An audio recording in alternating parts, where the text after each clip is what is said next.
At number 3. Who are you talking to? You want to Boxing. Is this what you have become?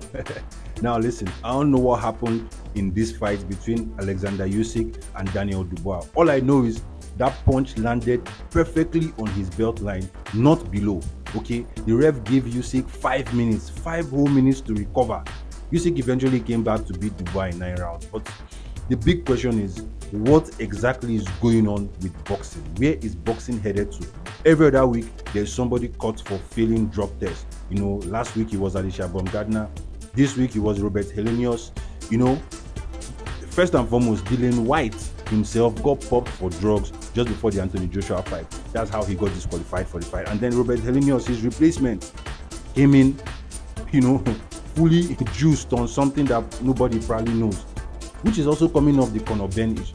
Man, this is just too much for boxing at this point. It's like every time a big fight happens or a big fight ends in boxing, there's always a controversy. Crawford beat Spence clearly, and then the discussion became, well, he shouldn't have been fighting at 147. He should have been fighting at 160 or 168. He was the car crash. Listen, Henny Lomachenko, clear robbery. Okay, Kambosos, clear robbery. Referees stopping fights when fights shouldn't be stopped. Judges, scandalous scorecards up and all over the place. What exactly is going on with boxing? It's no news, of course, that the UFC has been catching up in the recent few past years. Okay, with names like Israel Adesanya, Alex Pereira, Max Holloway, Alex Volkanovski, Usman, Leon Edwards, names like that becoming more and more mainstream in terms of, the fight fans' minds, right?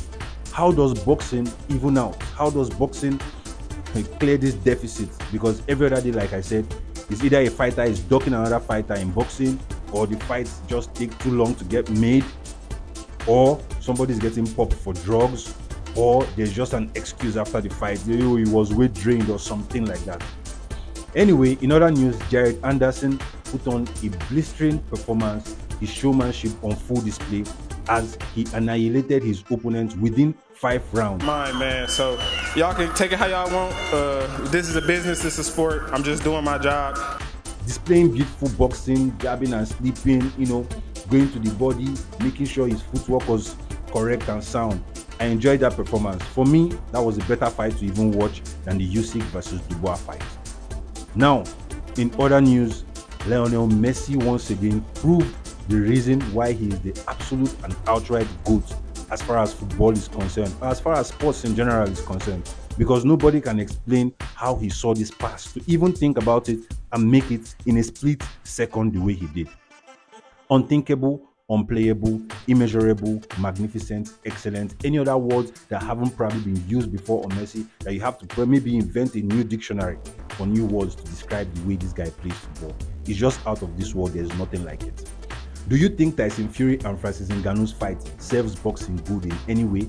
Do you think boxing can recover from these constant setbacks of getting popped for drugs and excuses after fights and fights getting delayed from when they're supposed to happen?